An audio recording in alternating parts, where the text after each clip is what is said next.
Bonjour et bienvenue dans la quotidienne de School TV, l'émission qui vous raconte l'éducation au quotidien. Au sommaire aujourd'hui, et non, elle ne commence pas avec Charlemagne, l'histoire de l'école. C'est une des nombreuses idées reçues que remet en place la fourmillante, autant qu'hilarante bande dessinée L'incroyable histoire de l'éducation. Elle est signée Jean-Yves Segui, il est l'invité du Grand Oral. L'Anti-Sèche de Cécile Fournier. L'Anti-Sèche, vous le savez, c'est la façon dont l'actualité résonne dans les programmes. L'actualité, c'est cette décision de l'Union européenne. La monnaie de Paris va devoir refabriquer 27 millions de pièces de 10, 20 et 50 centimes, les précédentes ne répondant pas aux normes européennes. Tout cela est au programme de sciences économiques et sociales. On va réviser la monnaie. L'heure de la récré, toujours avec Cécile, des pièces encore, mais des pièces de puzzle. C'est en effet la journée mondiale du puzzle, un loisir plébiscité par les Français.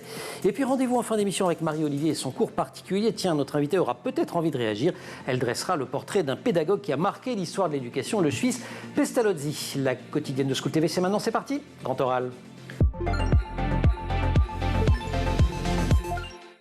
C'est d'une œuvre de salubrité publique que nous allons parler aujourd'hui. Une bande dessinée en l'occurrence, L'incroyable histoire de l'éducation. Elle vient de sortir aux éditions Les Arènes BD. Œuvre de salubrité publique pour 3 raisons au moins. La première, c'est qu'elle ancre l'histoire de l'école dans le temps long et que c'est la meilleure façon de se prémunir des manipulations, des nostalgiques d'un âge d'or qui n'a jamais existé.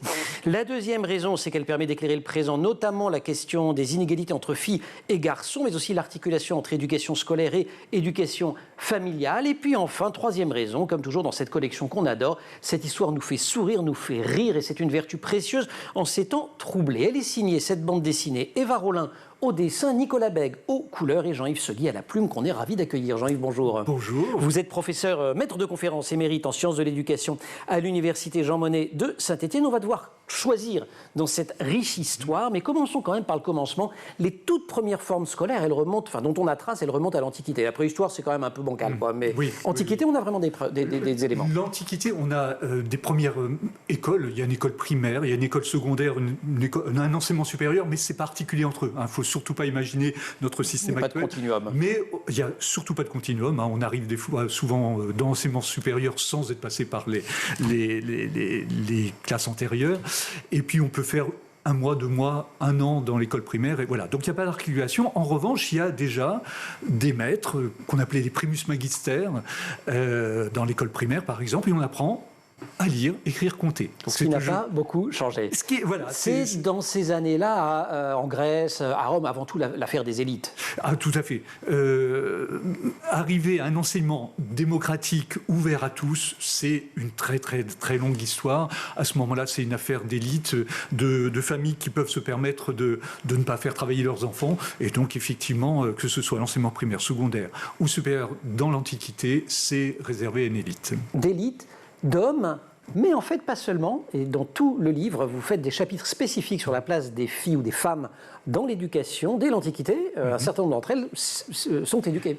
Alors, simplement, on en parle peu. Et ben voilà, c'est ça. C'est-à-dire, alors, il y a une éducation des filles, mais qui est à part, qui est laissé de côté pendant très très longtemps. Il y a quelques manifestations pendant l'Antiquité, mais dans le livre, je fais 2 cases, ce qui est tout à fait révélateur de la place, 2 cases sur la question de l'éducation des filles, alors que, par exemple, au Moyen-Âge, il y a 4-5 pages sur une figure qui s'appelle Christine de Pisan, ou d'autres, ou justement le Moyen-Âge. Première romancière de l'histoire, on a pu dire. Tout à fait. Ouais. Romancière qui écrit même un traité militaire et qui est une des premières femmes à vivre de sa plume. Et qui dit une chose tout à fait intéressante, c'est qu'elle dit qu'il y a égalité de nature entre les filles et les garçons. Et donc à partir de là, pourquoi ne pas leur proposer la même éducation? Imaginez, on est au Moyen-Âge et on avait cette conception qui était tout à fait étonnante. Puisque vous avez fait ce saut jusqu'au Moyen-Âge, je vous suis très tôt. Et là, je pense à Rabelais. On voit se dessiner au Moyen-Âge l'affrontement qui existe encore aujourd'hui entre la pédagogie du gavage, de l'imitation, de je suis assis, j'écoute, j'absorbe comme je peux, et une pédagogie qui est plus émancipatrice, plus active. Alors effectivement, le Moyen-Âge, alors qu'il n'est pas si négatif qu'on a pu le dire en particulier sur la place des femmes, où elles avaient une place sans doute plus importante qu'on ne l'a dit, et en particulier, je pense aux travaux de Titiou Lecoq, qui montrent que les femmes ont été invisibilisées pendant très longtemps et que finalement, elles étaient un petit peu plus visibles. Mais sur le plan de la pédagogie, pour revenir à votre question, Eh ben oui, au Moyen-Âge, on a une pédagogie qui relève de la scolastique, c'est-à-dire de quelque chose de très formel. Par exemple, on a quelque chose qui aurait pu apparaître comme étant relevant presque de l'éducation nouvelle, ce qu'on appelait la disputatio. C'est-à-dire on faisait s'affronter deux groupes d'élèves. Mais c'était pas ça. C'est-à-dire il y avait c'était une organisation très rigide. En fait. C'était très codé, exactement. Alors qu'avec Rabelais, qui remet en cause fondamentalement la scolastique, il y a l'idée de rendre les élèves un petit peu plus actifs et de se garder de ces exercices totalement inutiles. Et je cite dans la BD, par exemple, le fait de réciter une histoire à l'envers, les mots à l'envers, et donc Rabelais se moque quand même à peu près à rien. Se moque de, oui, strictement à rien. Jean-Yves, dans une minute, je vais passer la parole à Cécile pour l'Anti-Sèche. Chez nous, c'est un rendez-vous, une rubrique dans laquelle on fait résonner les programmes et l'actualité. Les programmes, justement. Quand est-ce que tout cela apparaît, les formes scolaires d'aujourd'hui? Pareil, c'est juste avant la Renaissance, c'est les jésuites. Eh bien voilà, c'est ça. C'est-à-dire que au Moyen-Âge, il n'y a pas de programme. C'est laissé à l'initiative de chaque enseignant. À partir de la Renaissance, l'Ancien Régime, avec l'apparition des jésuites, eh bien, et puis même un personnage qui s'appelait Jean Standon. Jean Standon, il faut découvrir Jean Standon. On lui doit beaucoup. Il n'est pas sympa, mais il a laissé des traces. Non, il n'est pas sympa, mais c'est une préfiguration de ce qui va arriver avec les jésuites, et en particulier la création des classes, des classes d'âge, parce qu'avant... Les groupes de niveau, pour rentrer, des classes par âge, en tout cas. Pas les groupes, pas ce qu'on appelle les groupes de niveau, mais les classes par âge. On pourra en parler, parce que c'est l'actualité aussi. Mais l'idée de rassembler dans une même classe des élèves du même âge. Et puis d'avoir un programme. Et d'avoir un programme, d'avoir un emploi du temps. Parce qu'il n'y avait pas d'emploi du temps avant, et un programme écrit. Et tout ça, c'est rassemblé dans un texte. Ils ont une idée géniale, c'est de se dire, on va tout rassembler dans un texte qui s'appelle, pour les jésuites, la Ratio Studiorum. Et dans la Ratio Studiorum, on présente l'ensemble des programmes, l'organisation en classe. Voilà, donc vous allez oublier du scol et vous allez lire la Ratio Studiorum, l'Anti-Sèche, Cécile Fournier. Cécile, bonjour. Anti-Sèche, donc, où on parle de la création de la monnaie, programme de sciences économiques et sociales, avec cette information que vous avez trouvée dans l'Écho, l'hebdomadaire économique pour les 15-20 ans du groupe Playback, qu'on aime beaucoup ici. On y apprend que la monnaie de Paris, qui a pour mission de frapper les pièces de monnaie, vous le savez, va devoir refaire 27 millions de pièces de 10, 20 et 50 centimes, parce qu'il y a eu un ratage. La Commission européenne a estimé que les étoiles du drapeau européen sur la face n'étaient pas assez lisibles. Poubelle. Recyclage, j'espère. Recyclage. Cette monnaie, elle va être frappée dans une usine à Pessac, en Gironde. Oui, et ça existe depuis 1973. La monnaie de Paris fabrique 1 milliard de pièces par an et des euros, mais pas seulement, puisqu'elle fabrique aussi les pièces d'autres pays, une quarantaine dans le monde. Les billets, c'est la Banque de France qui est chargée de les imprimer, en revanche. Oui, alors ça se passe dans l'usine à Chamalières, dans le Puy-de-Dôme. Là-bas, sont produits 3 milliards de billets par an pour la France et pour une vingtaine autres de pays.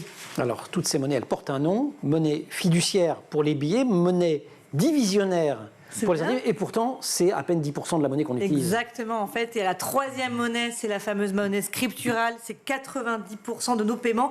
Ils sont effectués par les débits et crédits sur les comptes bancaires. C'est le résultat d'un jeu d'écriture sur les comptes. Donc, scriptural qui vient du latin, qui veut scriptus, qui veut dire écriture, jusque-là ça va, ça se tient. Donc ce sont les virements, les paiements par carte bleue, par chèque, tout paiement invisible. Donc j'ai envie de dire un peu plus $1, en tout cas pour moi. Pour plein de gens, malheureusement. Qui dit monnaie dit banque. Ce sont elles qui créent la monnaie. Oui, je vous explique. Alors, les banques commerciales, là, on a nos comptes en banque, classiquement. En fait, comment elle fait pour créer de la monnaie? C'est facile. Elle crée en nous accordant des crédits et des prêts, quand elles le veulent bien. Et en mettant à disposition tous nos moyens de paiement, c'est-à-dire les chèques et les cartes bleues. Et là, on crée de la monnaie. Exactement. Il y a aussi des banques centrales. Alors, les banques centrales, oui. Alors, je vous rappelle ce que c'est qu'une banque centrale. Petite révision. Ce sont des institutions financières publiques chargées par l'État de conduire la politique monétaire du pays ou de sa zone économique. Alors, il y a par exemple, au hasard, la BCB au Brésil, la Fed aux États-Unis, dont on entend beaucoup parler, la BOJ au Japon, ou encore la Banque des États de l'Afrique centrale, la BEAC, et évidemment, parce que ça nous concerne, la Banque centrale européenne, dont on entend beaucoup parler. Pourquoi ? pour cette question d'inflation. C'est elle, pourquoi ? Parce que c'est elle qui a le pouvoir de fixer les taux d'intérêt directeurs qui sont au nombre de 3. Et pourquoi elle crée de la monnaie ? C'est parce qu'elle va prêter de l'argent à nos banques commerciales. C'est là où elle va créer de la monnaie. Ces 3 taux directeurs, je vais faire simple. Oui, avec grand plaisir. Mais oui. Alors la Banque centrale prête, par exemple, pour une semaine de l'argent à une banque commerciale. Là, s'applique le taux directeur qui s'appelle le taux d'intérêt des opérations principales de refinancement. Vous pouvez prendre des notes si vous voulez. Sinon, la Banque centrale prête pour 24 heures en urgence de l'argent, comme ça, hop, c'est un autre taux qui s'applique, le taux de la facilité de prêt marginal. Et enfin, la banque commerciale, quand elle peut déposer ses excédents de liquidité dans la banque centrale, et là, c'est un autre taux qui s'applique, c'est le taux de la facilité de dépôt. D'accord, tout taux dont on entend beaucoup parler en ce moment. Oui, parce que la BCE a beaucoup relevé ces taux pour lutter contre l'inflation. Alors, je vais vous expliquer la logique, parce qu'il y a plusieurs façons de faire des effets de levier. J'en ai sélectionné 2 pour faire simple. Alors, plus élevé. Ça rend les investissements plus coûteux pour les entreprises. Cela peut décourager les projets d'investissement, donc ça réduit l'activité économique et éventuellement, il va y avoir une baisse de l'inflation. Côté ménage. Et côté ménage, et toujours entreprises d'ailleurs qui ont des emprunts à taux variable, voient leur charge d'intérêt augmenter, ça fait mal, donc leur pouvoir d'achat baisse, ils dépensent moins, ils consomment moins, et cela contribue à la modération de l'inflation. Voilà, mais sauf que si on va trop loin, on va vers la désinflation. Alors on avait une inflation à 3,7% en décembre dernier selon l'INSEE, ça a beaucoup baissé. On est toujours, d'après l'Institut, nous sommes sur la voie de la désinflation. Ces prévisions qui courent jusqu'à juin 2024 prévoient un taux d'inflation aux alentours de 2,5%. Voilà, vous nous ferez la déflation un jour. Oui. Parce que trop de désinflation conduit à la déflation et c'est pas mieux que trop d'inflation. C'est pas mieux. Et voilà. Et ouais. Cécile, merci beaucoup. On se retrouve pour la récré tout à l'heure. Bien sûr. Jean-Yves Segui, l'histoire de l'éducation.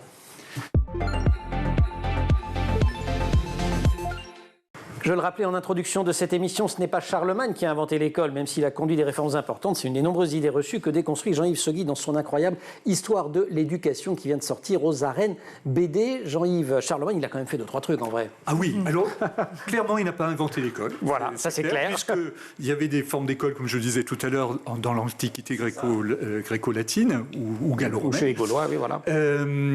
En revanche, il a fait quand même des choses. Il a contribué à renouveler sur le plan culturel l'empire qu'il avait créé, l'empire carolingien, et à tel point qu'on parle d'une renaissance carolingienne au sens de carolingien Charlemagne.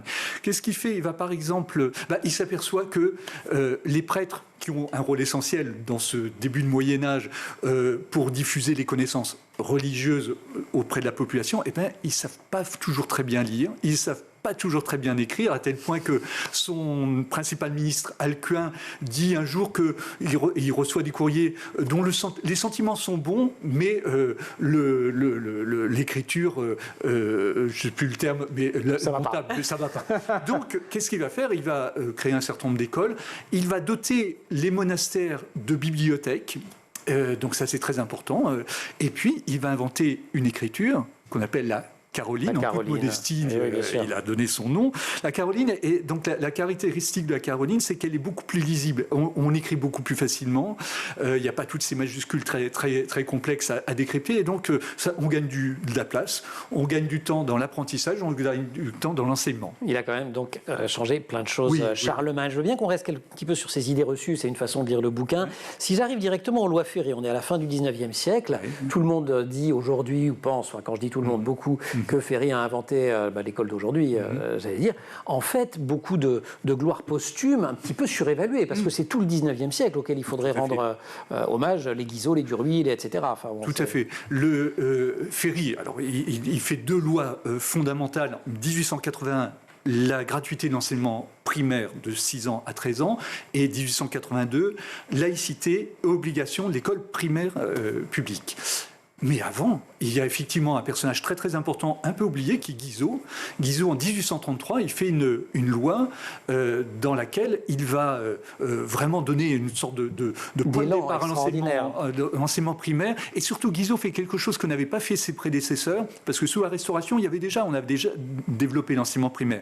Mais Guizot, il va se donner les moyens de contrôler un petit peu ce qui se met en place. Il va créer, par exemple, les inspecteurs. Les inspecteurs. Ils sont dessinés de manière très drôle dans le bouquin. Oui. Parce qu'évidemment, vous le dessinez dessiné, enfin du moins Eva Rollin le dessine un peu comme un inspecteur de police voilà, avec ça. sa gabardine et son chapeau. Mais effectivement, on vérifie ce qui se passe à l'école. On vérifie. Alors qu'il y avait une charte en 1816, on disait ça serait bien qu'il y ait des écoles primaires dans toutes les communes, mais on ne donne pas les moyens et de fait, ça ne se met pas en place. Toujours sur nos idées reçues, les pédagogies actives et puis tout ce que leurs opposants appellent le pédagogisme, on l'attribue beaucoup à la pensée 68. Luc Ferry n'est pas pour rien d'ailleurs, mais enfin bref, en fait, le débat il remonte à bien avant. Alors je citais Rabelais, mais évidemment, sinon c'est Rousseau. Enfin, Rousseau.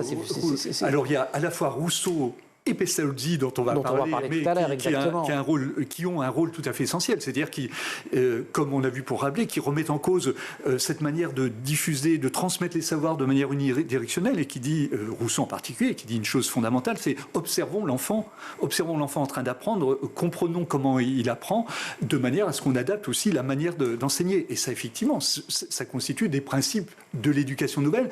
Alors l'éducation nouvelle, on le voit aussi dans l'ouvrage, elle va prendre tout son ampleur bien avant 68, à la fin du 19e siècle et au début du 20e siècle, en particulier avec des personnages comme Adolphe Ferrière, mais aussi Célestin Freinet, mais aussi Maria Montessori, donc des personnages qui vont remettre en cause cette manière de transmettre les savoirs de manière unidirectionnelle et qui donnent une place fondamentale à l'activité de l'enfant. Et elle culmine toujours bien avant mai 68, dans les années 20, entre les deux guerres. En fait, il y a un très beau documentaire que j'arrête pas de citer quand on parle de ces époques ici, qui est Révolution l'école, de Johanna Gruzinska, qui est un chef-d'œuvre, mais qui montre bien comment on part du plus jamais ça à la fin de la Première Guerre mondiale, et malgré tout ça se fracasse sur la Shoah et sur les camps de la mort, mais pendant 20 ans, on rêve, et on rêve au niveau mondial. Et tout à fait, est créée à ce moment-là, 1921-22, la LIEN, la Ligue internationale de l'éducation nouvelle. Et cette ligue, effectivement, c'est un moment d'espoir fou, où on s'appuie, comme vous le dites, sur l'idée que plus jamais ça. C'est à cause, enfin on dit de manière un peu détournée que c'est à cause de l'école telle qu'elle était avant qu'on a abouti à la boucherie de la Grande Guerre. La Grande Guerre. Et par exemple, juste, je cite dans le bouquin les bataillons scolaires qui sont mis en place entre 1870 en 1882 précisément, et en gros 1890, c'était on prépare la guerre. On prépare la revanche. On s'est pris une tripotée en 70, il faut y aller. Ouais. Ah ben voilà, et avec on apprend aux enfants à tirer avec des fusils en bois. Il y a des dessins que j'ai vus en vrai, en vrai. Voilà, c'est ça. Ce qui est montré dans votre BD. Il y a un caractère, c'est un livre d'histoire aussi. C'est pas que une BD pour rigoler. Même si on rigole quand même beaucoup. Jean-Yves Segui, maître de conférence émérite en sciences de l'éducation à l'université Jean Monnet. On se retrouve juste après la récré. Cécile Fordier. Rebonjour Cécile, il y a des journées mondiales pour tout. Oui. Et le 21 janvier, c'est celle du puzzle. Et bien pourquoi pas. Inventé par un fabricant de puzzle. Non, on ne sait pas en fait. C'est comme un certain nombre de ces journaux, on ne sait pas très bien qui les invente. Mais bref, voilà. Bon, en fait, pendant le confinement, on a fait du pain, on a fait des visios et on a fait des puzzle, évidemment, pendant cette période. Mais le pire, puzzle a gagné en beaucoup de points, puisqu'on en a vendu, les ventes ont littéralement explosé, 12%, plus 12% en 2020, plus 12% en 2021. Bon, et depuis 2022, ça part un petit peu. Ouais. Mais, et certains, pendant cette période, ont découvert les joies du puzzle. Parmi eux, vous avez la chanteuse Clara Luciani qui a déclaré, avec son humour légendaire, « Je ne pensais pas que cela m'arriverait dans ma vie avant mes 80 ans. » Et elle déclare pouvoir faire un puzzle de 1000 pièces en 24 heures. C'est pas mal, non ? Pas mal. Est-ce qu'elle pourrait faire championne du monde de puzzle avec cette performance ? Non, parce que les championnats du monde de puzzle, il y a du grand niveau. On a en septembre dernier, la Tchèque Teresa Koptikova a mis 30 minutes pour faire un 500 pièces. Et malgré son exploit, la République tchèque n'est arrivée que deuxième du championnat derrière l'Espagne, mais avant la Russie. La France ? J'ai pas envie d'en parler. C'est un sujet tabou. On n'est même pas dans les 6 premiers, mais on tient notre revanche. Ok. Les épreuves de ce championnat du monde ? Il y en a 3, en groupe, en duo, en individuel. Et les participants doivent faire des puzzles de 500 à 1500 pièces dans un temps imparti, vous imaginez bien. Cela se passe tous les ans à Valladolid en Espagne. Et la prochaine édition, où je suis sûre la France va gagner, se tiendra du 19 au 22 septembre prochain. Et on a tous intérêt à en faire des puzzles parce que c'est très bon pour le cerveau, c'est comme la lecture. C'est très bon pour le cerveau, c'est bon pour la santé. Ça ne remplace pas les 30 minutes d'activité physique quotidienne, Emmanuel. La la pratique du puzzle permet de faire baisser le niveau de stress, de booster son estime de soi, même de conserver une jeunesse cérébrale en mobilisant de nombreuses capacités cognitives. Et oui, donc la mémoire, la concentration, la logique, c'est source d'un bien-être émotionnel. Vous avez dit de quand ça a été inventé, les puzzles, vous qui êtes historien? Non, c'est piège. Hein. Ah non. Eh ben, il y a 2 siècles et demi. Je ne savais pas jusqu'à il y a 20 ans. Oui, ça fait un paquet de temps. C'est un certain John Spilsbury, qui est un cartographe et graveur londonien, qui a eu l'idée en 1760 de découper des cartes de géographie pour différents pays pour pouvoir apprendre la géographie en s'amusant quelque part. Attention, ça ne marche pas avec l'histoire. Faut pas couper sa leçon d'histoire, ça ne marchera pas. Et le puzzle s'est imposé absolument partout depuis, et il y a des records absolument incroyables. Alors, le record du monde au Guinness du plus grand puzzle date de 2011 avec un puzzle de 551 232 pièces réalisées par 20 personnes pendant plus d'1 an. Le plus grand qu'on peut acheter, c'est quoi? Le plus grand, c'est Travel Around Art de Grafeka. Il fait 54 000 pièces, 8,64 m de long pour 2 mètres de haut. Ah oui, il faut un grand salon. 500 € environ, sans oublier le prix de l'appartement qui va avec pour le mettre dedans. Parce que, quand même. Et alors, je tiens à m'adresser aux fans de puzzle dont je fais partie. Sachez que la plupart des éditeurs vendent à l'unité les pièces manquantes, parce que ça, c'est terrible. Quand vous terminez un puzzle, il vous manque la dernière pièce. Donc voilà, je vous le dis. Ouais. Ne soyez pas désespérés. Cécile, merci beaucoup. Grand orage, Yves Segui. L'incroyable histoire de l'éducation, c'est aux éditions Les Arènes BD et vous l'aurez compris, on vous recommande vigoureusement la lecture de ce livre, comme d'ailleurs de tous les titres de cette formidable collection. Dans la constante, Jean-Yves, des débats sur l'école, il y a les programmes, ce qu'on enseigne, la compétition entre humanité et science. Elle remonte, elle est quasiment éternelle, mais elle culmine au 19e siècle. Et en fait, les sciences commencent à gagner à ce moment-là. Eh oui, c'est ça. C'est-à-dire que, alors il y a un débat, mais quand même, pendant très très longtemps, ce sont les humanités qui gagnent. Alors là, vraiment. Quand on dit les humanités, c'est le latin, le grec, voilà, l'histoire, le latin, grec, les langues. Et plus le latin grec que le français. Hein, bien sûr. Vraiment, et puis ce qu'on appelle la rhétorique. Et la rhétorique, puisque par exemple, au Moyen-Âge, on met l'accent sur la grammaire, la rhétorique, la dialectique, enfin voilà. Ce sont les enseignements. Et voilà, il faut utiliser le discours et donc c'est vraiment très présent. Et puis, alors il y a quand même, juste avant la Révolution, on commence quand même à dire le latin c'est bien, mais il y a quand même... Mais les maths c'est pas mal. Voilà, c'est ça. Par exemple, les jésuites sont renvoyés de France à un moment donné, juste avant la Révolution, en 1762-1763, et à ce moment-là, on en profite pour mener une réflexion sur d'autres matières que le latin et les humanités. Et donc, on se dit, voilà, on a besoin, pour faire du commerce, par exemple, on a besoin d'autres savoirs que les humanités. Donc, on a déjà des débats. Sous la Révolution française, on a d'autres types d'enseignements, en particulier dans le cadre de ce qu'on appelle les écoles centrales. On a d'autres enseignements, en particulier de la nature. Ouais. Et d'autres formes pédagogiques aussi. On a ce qu'on appelle l'enseignement mutuel. Alors, ça, c'est à partir de 1815. Voilà. On a une forme pédagogique qui est étonnante, 1815, Baron de Gérondeau, on est sous la Restauration, donc on est après la Révolution, et là l'idée, ça vient de l'Angleterre, il y a l'idée d'avoir un maître avec 200-300 élèves, alors on se dit mais comment faire face à 300 élèves, l'idée est géniale, on va former des complices.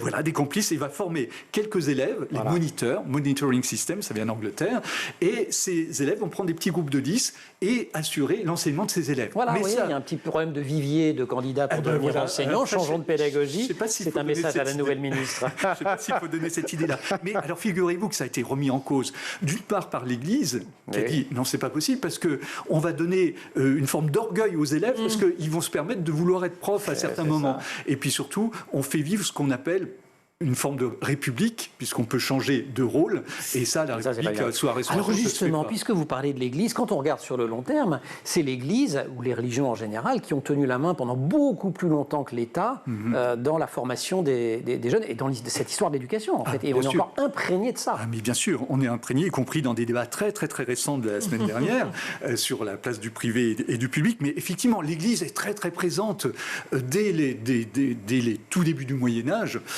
et elle va contrôler l'enseignement, le contenu d'enseignement, les enseignants, et ce n'est que, on peut dire vraiment, c'est une étape, comme on le disait tout à l'heure, mais une étape importante, les lois Ferry, où on va, en 1882, établir la laïcité des enseignements, et en 1886, loi Goblet, la laïcité du personnel, où là, effectivement, il y a une première prise de distance. Et en empruntant beaucoup à l'Église, au décorum, aux formes de l'Église, pour imposer ça, avec le hussard noir de la République. S'il est noir, c'est parce qu'il est habillé en noir, comme le curé, quand même. Voilà, c'est ça. Et le code Soleil, alors j'ai longtemps cru que c'était le code Soleil, parce que c'était sympa qu'il y avait du soleil, mais pas du tout, c'était Monsieur Soleil, qui était un inspecteur, inventé par Guizotto, et qui avait inventé une codification, et où on disait notamment aux femmes institutrices, ce serait bien de ne pas vous marier. Voilà, c'était des formes de religieuses laïques. Voilà, c'est ça.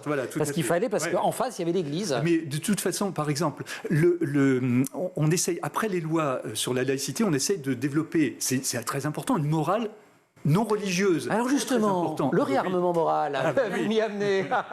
Pareil, c'est pas très nouveau. Le réarmement moral. Alors après, on peut s'interroger sur les termes utilisés. Ouais. C'est une vieille question, parce qu'effectivement,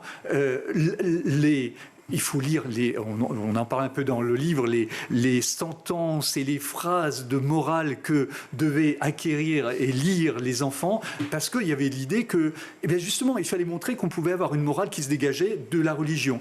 Et morale qui allait jusqu'à donner des conseils de la vie de tous les jours, et on utilisait l'école, et c'est ce qui est intéressant, c'est de voir le lien entre l'école et la société. On utilise par exemple l'école à travers la morale pour lutter contre l'alcoolisme. Et c'est le grand combat. Et c'est un grand combat. Il faut dire que jusqu'au milieu du XXe siècle, on servait de l'alcool à la cantoche, donc il fallait faire des choses. On dit luttons contre l'alcoolisme, mais attention, le vin c'est un petit peu... Le vin c'est pas pareil. Moi je l'ai toujours dit. Alors que l'alcool qui vient d'Allemagne, par exemple le Kartoffelschnaps, alors ça, il y a une gravure, on voit un cochon d'Inde qui boit du vin et qui va bien, qui est viré, et il boit du Schnaps et là il meurt. Voilà. Jean-Yves, vous restez avec nous, on va parler de Pestalozzi avec Marie-Olivier dans son cours particulier. Cécile, merci beaucoup. Cours particulier, Marie-Olivier.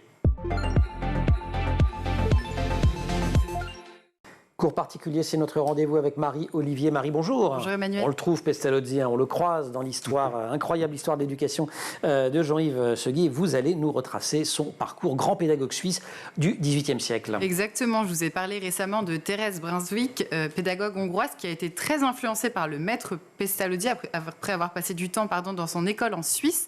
Eh bien, Thérèse n'a pas été la seule puisque la pensée de Pestalozzi a poussé à la création de nombreuses écoles à travers l'Europe. Johann Heinrich Pestalozzi naît à Zurich en 1746. Il est d'origine italienne et citoyen suisse. Ça s'entend aussi. Il est sensible à la pauvreté dès le plus jeune âge. Mais autour de ses 30 ans, il est tellement choqué qu'il décide d'accueillir des enfants pauvres dans sa propre ferme. Des enfants qu'il retrouve en Suisse ? Oui, il y a beaucoup d'enfants pauvres à l'époque, de petits mendiants qu'il rencontre au bord des chemins, fils et garçons. Il travaille donc ces enfants à la ferme de Pestalozzi, mais sont aussi éduqués et instruits. Chaque enfant apprend les calculs, le dessin ou encore le chant. Et surtout, chacun bénéficie d'une attention particulière. Donc les enfants sont observés, ils sont encouragés dans leurs compétences propres, dans leurs qualités, leurs talents, leur personnalité. Selon Pestalozzi, le maître doit vraiment s'adapter à l'enfant et prendre en compte son vécu et sa personnalité. Pestalozzi qui s'invente une vie de pédagogue, mais il est écrivain au départ, c'est ça ? Absolument. Et dans les années 1780, il publie Linhart und Gertrud, un livre où il met en avant ses idées sociales mais aussi éducatives. Et c'est un succès dans le monde entier puisque ce livre et bien d'autres sera publié dans plusieurs langues. Et après la guerre, à la toute fin du XVIIIe siècle, le ministre des Arts et des Sciences de la Nouvelle République helvétique lui demande de diriger la Maison des Pauvres dans la ville de Stans pour recueillir les enfants de la guerre. Pestalozzi accepte et il accueille dans cet établissement une 60aine d'enfants, malades, blessés, etc. Et là aussi, ils sont nourris, soignés, évidemment éduqués et instruits. Et ça va devenir mythique, l'orphelinat de Stans, Pestalozzi. Et ce qui est un peu particulier, c'est qu'on est loin, évidemment, du modèle classique d'enseignement. Exactement, c'est ça qui est intéressant. Il n'y a pas d'horaire, pas de classe, pas de programme. C'est, je cite, la liberté dans l'autonomie. Le rôle de l'éducateur étant, encore une fois, d'accompagner les enfants dans les apprentissages intellectuels, manuels, mais aussi, par exemple, l'apprentissage de l'amour. Oui, c'est assez étonnant. De compétences douces, sociales, relationnelles, etc. À la même époque, Pestalozzi écrit La lettre à Stans. C'est un ouvrage dans lequel il parle de son engagement éducatif. Selon lui, l'éducation, en fait, c'est le seul moyen de sortir les enfants de la pauvreté. Et comme cela ne lui suffit pas, il va lui-même s'engager personnellement en devenant maître d'école. puis en 1800, il ouvre une école dans un château. Et c'est le château de Burgdorf, une institution d'éducation pour les enfants, mais aussi un centre de formation des enseignants. C'est ça. Et ça fonctionne plutôt bien, puisque 2 ans après, il y a déjà 80 élèves entre 5 et 18 ans. Et une fois encore, Pestalozzi se distingue des autres institutions de l'époque. Il n'y a pas de châtiment corporel. Oui, c'était monnaie courante à l'époque. Il n'y a pas non plus de notes. Les enfants progressent à leur rythme sous un principe de pédagogie différenciée. Chacun est vraiment écouté et entendu. Et la réputation de Pestalozzi à l'époque s'étend à ce moment-là. Il y a des maîtres qui viennent de partout en Europe pour appliquer ces méthodes, apprendre d'où elles viennent et les appliquer plus tard dans leur pays. Pestalozzi qui publie encore à l'époque. Il publie encore la méthode de l'écriture, de la lecture et du calcul qui rencontre une nouvelle fois un grand succès et qui contribuera notamment à baisser les taux d'analphabétisme en Europe. Dernières étapes un peu rapidement, Marie. Il va à Yverdon ensuite, là où Thérèse Brunswick était allée lui rendre visite. Justement. Exactement, son nouvel institut. Il y reçoit 150 élèves, de futurs maîtres, des stagiaires qui viennent apprendre les manières d'apprendre plutôt que d'enseigner. Et également une école pour sourds-muets. Une école pour sourds et muets, exactement. Il ouvre aussi une école pour les jeunes institutrices. Et il mourra à l'âge de 81 ans en ayant laissé une trace significative dans le domaine de l'éducation en Europe. Pestalozzi, c'était un pédagogue du cœur avec sa devise « la tête, le cœur et la main ». Il restera aussi l'éducateur du peuple et le père des pauvres. Merci beaucoup, Marie. Vous aimez bien Pestalozzi. Ah mais oui, personnage extraordinaire. D'un tout petit mot sur cette idée que les pauvres doivent réussir à l'école, etc. Vous racontez les compagnons de l'Université Nouvelle. Oui, alors en 10 secondes. En 10 secondes, on est en 1917. Un groupe d'officiers enseignants ont envie de lutter pour la démocratie de l'école. Et ils ont une phrase extraordinaire. On a juste besoin de la phrase magnifique. Ils disent « Les pères ont veillé ensemble dans les tranchées. Pourquoi les enfants n'iraient-ils pas ensemble sur les mêmes bancs d'école ?» Et voilà, superbe phrase. Et superbe livre, cette incroyable histoire de l'éducation. Jean-Yves Seguin, Eva Rollin, c'est aux arènes BD. Superbe chronique sur Pestalozzi. Merci beaucoup, Marie. Superbe équipe que je remercie à la quotidienne. Au maquillage, Laure Audemont, Marine Plantec pour la préparation de l'émission qui est en régie aujourd'hui avec Thibaut Goury-Lafont pour le son et Alice Pitavi pour la réalisation. Vous restez sur School TV, vous nous retrouvez nous en permanence sur Internet et sur les réseaux sociaux.